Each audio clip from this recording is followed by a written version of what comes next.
मित्रांनो, स्वाभिमान शोध अस्तित्वाचा या मालिकेच्या आजच्या भागात आज आपण बघणार आहोत. कमलाबाई म्हणतात की याच बाईने हल्ला केलाय, अगदी कोर्टात राहायची वेळ आली तरी मी राहीन उभी. मोठी आई म्हणते की अगं काय सांगतेस काय, तू कोर्टात अशी साक्ष देशील? अरे शांतनू, ऐकतोयस ना तू? भाऊजी बघा ही काय बोलते ते. कोर्टातही हेच सांगेल असं म्हणतेय. अहो पण ही खोटं का बोलत असेल? ही म्हणते ना की हिने स्वतः आदितीला बघितलंय. मग आता आदिती खरी आहे का ही बाई खरी आहे? मला तर काही कळेनासच झालंय. आता विश्वास तरी नक्की कोणावर ठेवायचा? पल्लवी म्हणते की विश्वास ठेवायचा प्रश्नच कुठून येतोय मोठी आई? अहो दडधडीत खोटं बोलताय ह्या. तेव्हा मोठी आई म्हणते की अगं असं कसं म्हणतेस पल्लवी? मी काय आदितीवर संशय घेतला नव्हता, पण ही बाई कशाला खोटं बोलेल? हे पहा, आपल्याला सगळी चौकशी करावीच लागेल. शांतनू, तुला माझं म्हणणं पटतंय ना? पल्लवीच्या जीवाचा प्रश्न आहे. इथं सगळी माणसं उभी असताना हिने आदितीकडंच कशाला बोट दाखवलं? अरे ती स्वतः म्हणते की तिने आदितीला बघितलं, तर आपण खोटं कसं काय ठरवणार? प्रभाकर सर म्हणतात की इन्स्पेक्टर साहेब, मला सांगा की तुम्ही ह्या व्यक्तीची आधी विचारपूस केली होती का? कुठल्याही अनोळखी व्यक्तीवर तुम्ही परस्पर इथे घेऊन आलात. मोठी आई म्हणते की भाऊजी, ते पोलीस त्यांचं काम करताय. ही बाई स्वतः सांगते की हिने आदितीला बघितलंय. शांतनू म्हणतो की एक मिनिट मोठी आई प्लीज. शांतनू कमलासमोर येतो आणि म्हणतो की यांनी आता जे काही सांगितलं त्यावर माझा अजिबात विश्वास नाहीये. इन्स्पेक्टर साहेब, यांना 100% कोणीतरी पढवून पाठवलंय. यांचे सगळे आरोप खोटे आहेत. हे मी अगदी ठामपणे सांगू शकतो की डॉक्टर आदिती सूर्यवंशी असं कधीच करू शकत नाही. हे ऐकून आदिती मॅमच्या तर डोळ्यातच पाणी येतं. मोठी आई म्हणते की शांतनू, अरे काय बोलतोयस तू हे? ही बाई स्पष्टपणे आदितीचं नाव घेते. हिला पोलिसांची काही भीती आहे की नाही? अरे ती कशाला असं खोटं बोलायचं धाडस करेल? अरे ती स्वतः पोलिसांकडे गेली, तिला कोणी पाठवलेलं नाहीये.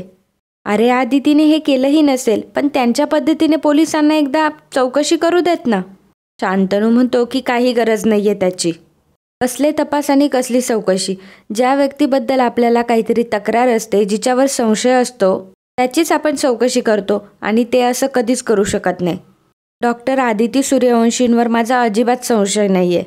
मला माहिती आहे ते आपल्या घरात राहायला आल्या. मला त्यांचा खूप राग आहे आणि त्यांच्यातलं आणि माझं आई मुलातलं नातं मी मानत नाही. पण त्या इतका भयानक गुन्हा करतील हे स्वप्नातही पटत नाही मला. मोठी आई, त्यांचं आणि पल्लवीचं नातं खूप घट्ट आहे. पल्लवी माझ्या आयुष्यात येण्याआधी त्यांनीच तिचं आयुष्य घडवलंय. त्यामुळे तिच्या बाबतीत काय, कोणाच्याच बाबतीत त्या असं वागू शकत नाही. अगदी तुझी आणि त्यांची भांडणं होत असली तरी त्यांच्या मनात असा कधीच विचार येणार नाही. इन्स्पेक्टर साहेब, आय रिक्वेस्ट यू, या कोण आहेत आणि यांनी असा आरोप का केला? यांना असं खोटं बोलायला कोणी पैसे दिले का याची कसून चौकशी करा. कारण पल्लवीवर ज्याने कोणी हल्ला केलाय कदाचित त्यांनीच ह्या बाईला इथं पाठवलं असेल आणि आमच्यावर असे खोटे आरोप करण्यासाठी आम्ही तुमच्यावर अब्रू नुकसानीचा दावा करू शकतो. हे कायम लक्षात ठेवा. तेव्हा मोठी आई म्हणते की शांतनू, अरे इतकं टोकाला जायची काही गरज नाही आहे. तेव्हा शांतनू म्हणतो की जावं लागणार आहे मोठी आई. कुणावर काय आरोप करायचे याचा विचार यांनी या घरात पाऊल टाकायच्या आधीच करायला पाहिजे होता. त्यामुळे याची शिक्षा तर यांना मिळायलाच हवी. कमलाबाई खूप घाबरतात. तेव्हा इन्स्पेक्टर साहेब म्हणतात की अहो बाई, कोणावर आरोप करताय तुम्ही? उगीच आमचासुद्धा वेळ वाया घालवलात, निघा तुम्ही. तेव्हा कमला तिथे पळून जाते. तेव्हा शांतनू विचारतो की इन्स्पेक्टर साहेब, तुम्ही हिला जाऊन का दिलं? इन्स्पेक्टर साहेब म्हणतात की आपल्याला खऱ्या सूत्रधाराला पकडायचंय, त्यामुळे ह्या बाईला पकडून काय उपयोग आहे? आणि तुम्ही काळजी करू नका, कारण खऱ्या गुन्हेगाराला तर मी पकडेलच.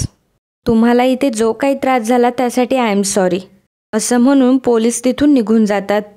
शांतनू जेव्हा मागे वळून बघतो तेव्हा आदिती मॅम त्याच्याकडेच बघत असतात. पल्लवीला त्रास होत असल्याने विभावरी आणि मेघना तिला रूममध्ये घेऊन जातात. पल्लवीला सुद्धा खूप बरं वाटत असतं, कारण शांतनूने पहिल्यांदा आदिती मॅमची बाजू घेतलेली असते. तर इकडे मोठी आई तिच्या रूममध्ये आलेली असते. ती प्रदीपकडे एक पैशांचा बंडल देते आणि म्हणते की भाऊजी, हे पैसे घ्या आणि त्या बाईला नेऊन द्या. ती फार लांबही गेली नसेल. तेव्हा प्रदीप म्हणतो की कोण होती ती बाई, असं अचानक कशी आली होती घरी? मोठी आई म्हणते की ती बाई मला आधीच घराबाहेर भेटली होती, तिला सगळं माहिती आहे. तेव्हा प्रदीप म्हणतो की म्हणजे तुम्ही पल्लवीवर जो हल्ला केला ते तिला माहिती आहे? तेव्हा मोठी आई म्हणते की तिने सगळं बघितलंय. तुम्ही म्हणालात की कॅमेऱ्यात काही दिसत नाही म्हणून मी तिला हुसकावून लावलं. ती बाई पैशाला एवढी हापापलेली आहे की इन्स्पेक्टरला घेऊन सरळ आपल्या घरात आली. तरी आयत्या वेळी दुप्पट पैशांचा आमिष दाखवून मी तिला आदितीवर आरोप करायला लावला. म्हणून कशीबशी वाचली मी आता. तिला हे पैसे नेऊन द्या पहिले. मग प्रदीप तिथून निघून जातो. मोठी आई म्हणते, शांतनूचं त्याच्या आईवरचं प्रेम तर नुसतंच उतू चाललंय. अचानक आज आदितीची बाजू घेतली. माझ्यापेक्षा जास्त विश्वास तिच्यावर दाखवला. का हे सर्व माझ्या हातातून सुटत चाललंय? ते डॉक्युमेंट जर आदिती आणि प्रभाकर भाऊजींच्या हाती लागले तर माझं काही खरं नाही. मग सगळंच संपलं. ते कागदपत्र तर त्यांना सापडले नसतील ना? पण मला कसं कळेल, मी कसं शोधून काढू? असं म्हणून मोठ्या आईला खूपच जास्त टेन्शन आलेलं असतं. इकडे प्रभाकर सर आदिती मॅमला म्हणत असतात की आज सर्वांसमोर शांतनूने तुझी बाजू घेतली. आजचा दिवस खूप खास आहे आपल्यासाठी. आदिती मॅम म्हणतात की हो रे, आई असल्याचं सार्थक वाटतंय आज मला. म्हणजे हा विषय अचानक समोर आला, पण शांतनूने मला साधा प्रश्नही विचारला नाही आणि माझी बाजू घेतली. आईची मुलाशी असलेली नाळ तुटते, पण मनाशी असलेली नाळ ही कायम राहते, हे त्याने आज मला दाखवून दिलं. खरंच आज मला खूप छान वाटतंय. एकीकडे हा आनंद आहे आणि दुसरीकडे सुपर्णा वहिनींच्या विकृत मनाची आठवण आली ना, तरीही तळपायाची आग मस्तकात जाते. अरे माणूस आहे की कोण? लाज कशी नाही वाटली ह्या बाईला माझ्यावर आरोप करायला? प्रभाकर सर म्हणतात, आणि कारण काय? तर पल्लवीच्या तब्येतीचं कारण टाकून चौकशी टाळत होती. आणि आता तर विषय काय? तुझ्यावर आरोप डायरेक्टली. आदिती मॅम म्हणतात की त्या बाईला सुद्धा त्यांनीच बोलवलं असणार. पल्लवीला मारण्याचा मी प्रयत्न केलाय असंच त्या सांगत होत्या. किती विखार भरलाय या बाईच्या मनात. कुणाचंही भलं झालेलं बघवत नाही तिला. सत्तेसाठी एखाद्याचा जीव घेतल्याशिवाय ही बाई काही राहणार नाही. प्रभाकर सर म्हणतात की आधी तू कशाला टेन्शन घेते? एवढा सगळा प्रकार होऊन बघितलंस ना, शांतनूने तुझीच बाजू घेतली. मग झालं तर? तेव्हा आदिती मॅम म्हणतात की एवढ्या दलदलमध्ये राहून सुद्धा आपले संस्कार कधी विसरला नाही आहे शांतनू. हे मला सगळ्यात महत्त्वाचं वाटतं. तुला खरं सांगू का प्रभाकर, या सगळ्या निराशेच्या वातावरणामध्ये शांतनूने माझी जी बाजू घेतली त्यातून मला एक आशेचा किरण मिळाला आहे. माझा शांतनू आहे याची मला आजही खात्री पटली. प्रभाकर सर म्हणतात की आदिती, तो तुझा आहे आणि तुझाच कायम राहणार आहे. पण आदिती, मला भीती फक्त एकाच गोष्टीची आहे. आज शांतनूने तुझी बाजू घेतली आणि वहिनींनी रचलेला डाव त्यांच्यावरच उलटला. त्यामुळं तर आता त्या चवताळलेल्याच असणार आहे. त्या काही गप्प बसणार नाही. शांतनूचं तुझ्या बाजूला झुकणं हे त्या कधीच मान्य करणार नाही. माझं एवढंच म्हणणं आहे की त्या काही नवीन कारस्थान करण्याआधी आपण ते लिफाफा आणि पुरावे गोळा करूयात, तरच आपल्याला फायदा होईल. तेव्हा मोठी आई त्या दोघांचं बोलणं चोरून ऐकत असते. आदिती मॅम म्हणत असतात, तो लिफाफा शोधल्याशिवाय अजिबात विश्रांती घ्यायची नाही हा प्रभाकर. प्रभाकर सर आदिती मॅमला जवळ घेऊन म्हणतात की सगळं व्यवस्थित होईल. मोठी आई मनात विचार करते की अच्छा, ते पुरावे अजूनही यांच्या हाताला लागलेले नाही आहेत. मी उगीचच घाबरले होते. म्हणजे आता नव्याने मला सगळे प्रयत्न करावे लागणार. हरकत नाही. शांतनू त्याचा इकडे मोबाईल बघत असतो. पल्लवीला एक आयडिया सुचते आणि ती मोबाईलवर गाणं लावू दे की ए आई मला पावसात जाऊ दे. शांतनूला आठवतं की हे गाणं आपण गाडीत असताना ऐकलंय. शांतनू विषय टाळण्याचा प्रयत्न करत असतो. तो म्हणतो की ही चादर किती खराब झाली आहे. उद्या पुष्पाताईंना सांगून आपली रूम क्लीन करायला लावतो. आणि ही औषधं अशी कशी काय झाली? ट्रेला धक्का लागला बहुतेक. कपाट पण आवरून घेतो. शांतनू चिडतो आणि म्हणतो की काय चाललंय हे? मी तुझ्याशी बोलतोय ना, तू ऐकत का नाही माझं? पल्लवी म्हणते की शांतनू, अहो माझं लक्ष होतं की तुमच्याकडे. शांतनू म्हणतो की कधीपासून एवढं महत्त्वाचं बोलतोय? औषधांबद्दल तुझ्याशी बोलतोय. आधी ते गाणं बंद कर बरं. खूप भिजून झालं, एकदम चिंब भिजून झालं. माझ्या स्वतःचा विचारांचा सुद्धा आवाज ऐकू येत नाही आता मला. मग शांतनू पल्लवीचा फोन हातात घेऊन ते गाणं बंद करतो. शांतनू पल्लवीच्या जवळ जातो आणि म्हणतो की का ऐकत नव्हतीस माझं? माझं ऐकलं नाही तर तुझं तोंड बंद करायचे आणखी उपाय येतात मला. बघायचंय. असं म्हणून शांतनू पल्लवीच्या अजूनच जवळ जाऊ लागतो. पल्लवी पडायला लागते तर शांतनू दुसऱ्या हाताने पल्लवीला आधार देतो. मग पल्लवी लाजते आणि तिची ओढणी शांतनू आणि पल्लवीमध्ये पकडते.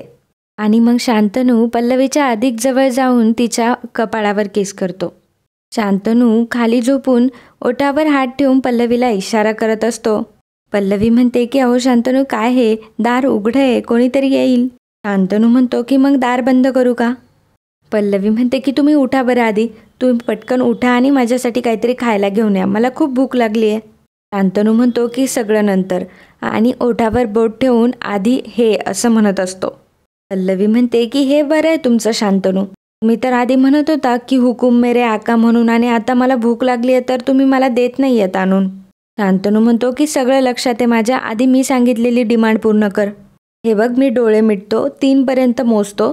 शांतनू मोजत असतो की 1, 2, 2, 35. पल्लवी म्हणते की ही चीटिंग आहे हा, आणि असं म्हणून ती शांतनूच्या गालावर किस करते.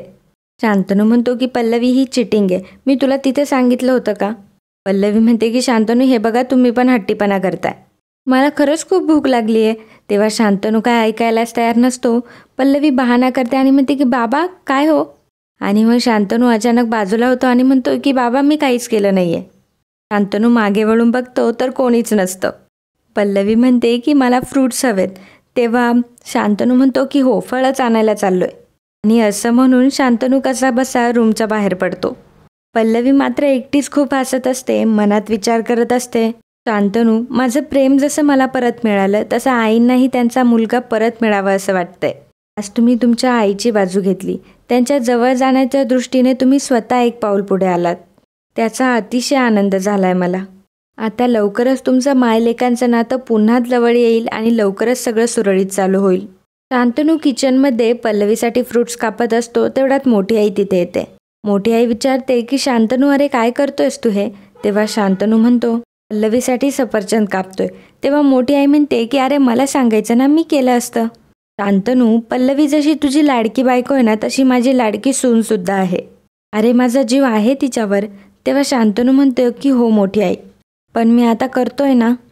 मोठी आई म्हणते खरं म्हटलं तर मला तुझ्याशी काहीतरी बोलायचंच होतं. म्हणजे ना तुझा उगीच गैरसमज होतो. अरे मगाशी जे काही घरात झालं त्यासाठी मला कोणावर आरोप नव्हता करायचा. म्हणजे मला माहिती आहे ना की आदिती कधी पल्लवीच्या जीवावर उठणार नाही. पण काय आहे ना, हल्ली आपल्या घरात काही पण घडतं रे, रोज काही ना काही घडत असतं. म्हणजे आज पोलीस काय आले, मग ते पोलीस, आरोप, साक्षी, पुरावे, हे मला सगळं कळेनासंच होतं. तुला पटतंय ना हे सगळं? नाही म्हणजे माझं थोडंसं चुकलंच, पण जी बाई आपलं मूल लहान असताना त्याला सोडून गेली ती तर कुठल्याही थराला जाऊ शकते. मोठ्या आईचं हे बोलणं ऐकल्यावर शांतनू विचारात पडतो आणि आजचा भाग इथेच संपतो. पुढील भागात आपल्याला पाहायला मिळणार आहे, मोठी आई प्रदीपला सांगत असते की मी देवळात चालले असं म्हणून मी बाहेर पडली आहे. आता मी बाहेर पडले या नादाने आदिती किंवा प्रभाकर भाऊजी दोघांपैकी एक जण माझ्या रूममध्ये जाईल आणि शोधाशोध करायला सुरुवात करतील. त्यांना काय गोंधळ घालायचा आहे ते घालू दे. तर इकडे आदिती मॅम आणि प्रभाकर सर शोधाशोध करत असतात. अचानक मोठी आई तिथं येते, टाळ्या वाजवते आणि म्हणते की वा वा, शांतनू, विभावरी सगळे इकडे या. प्रभाकर सर म्हणत असतात की प्लीज त्यांना बोलवू नका कोणाला, पण मोठी आई काय ऐकत नाही. ती सर्वांना तिथं बोलावूनच घेते आणि म्हणते की शांतनू बघ माझ्या खोलीची कशी अवस्था केली यांनी. विचार त्यांना की काय चाललंय माझ्या खोलीत.